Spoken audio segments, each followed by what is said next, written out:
What's good, y'all boys? It's your boy RTVRell, man. I'm back here with another video. Today we are on day 6 of me becoming detached and disciplined. And I ain't gonna lie, today's pretty interesting, y'all. I really wanted to get this kind of out like briefly, cause my bad, bro. I don't really like bugs like that, y'all. Especially around this time. I know they gonna be out. It's summertime. But yeah, I think the lesson today, really for real, is just like being uncomfortable and like holding yourself accountable for everything, bro. Even if you feel like you innocent for it, like it's crazy because the more you hold yourself accountable, the more mental clarity you get. If that makes any sense, like.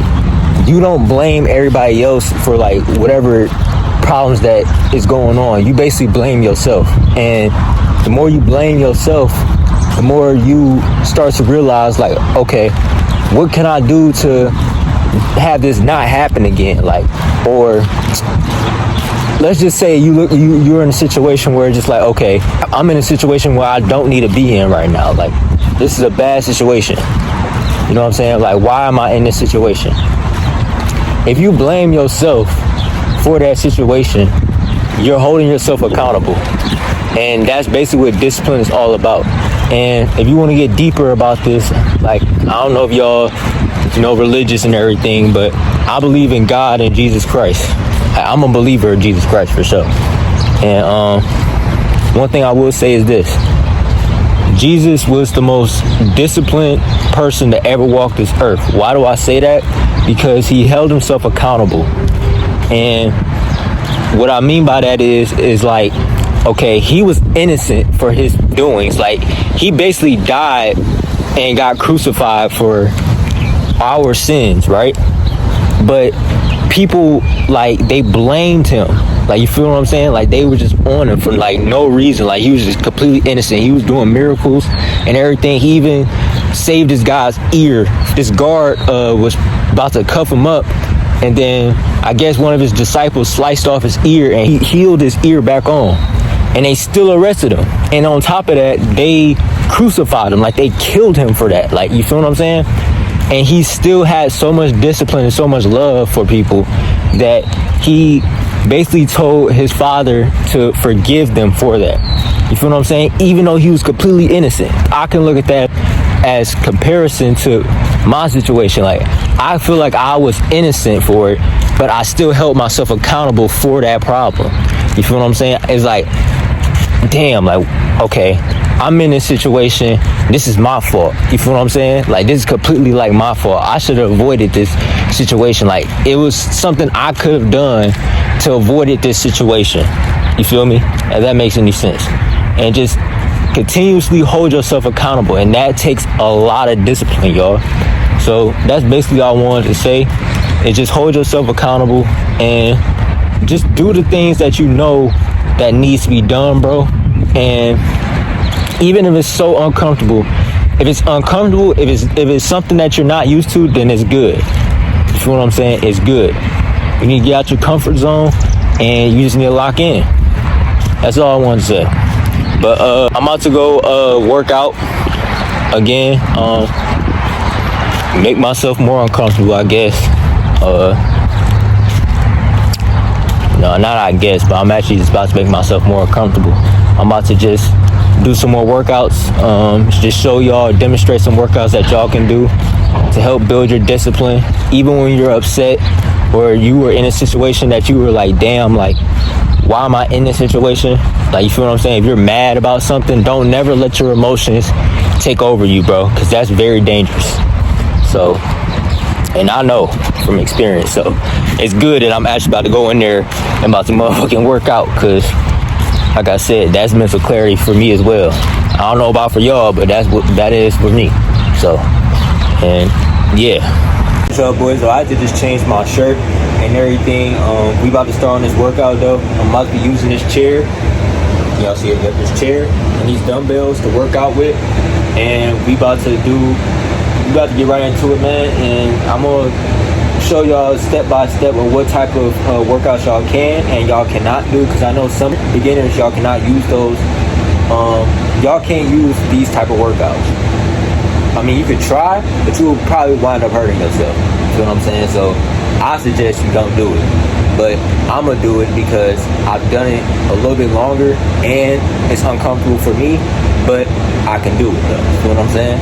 So until you are, okay, I've been doing this long enough, I could do this as well, then go for it. Fuck it. You know what I'm saying? I'm going to start on it right now and catch y'all.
That was the first set. About to start on the second set right now, and that's going to include me doing some push-ups, and towards the end you're going to see me doing some clap push-ups. Beginners, please do not do this unless you are not a beginner and you've been doing push-ups for the longest and you want to try something different. But even still, be cautious because this workout is uncomfortable, y'all, and it hurts.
boys. That was the second set. Now we about to start on the third set. This is the final last set for the workout. And yeah, we're gonna end it off with some diamonds. We're gonna do some curls, and we're gonna do some calf raises. Might do some squats at the end, probably. My legs is a little sore. But yeah, we about to get into it right now.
Like, comment, subscribe. I'm gonna roll to 30 days straight.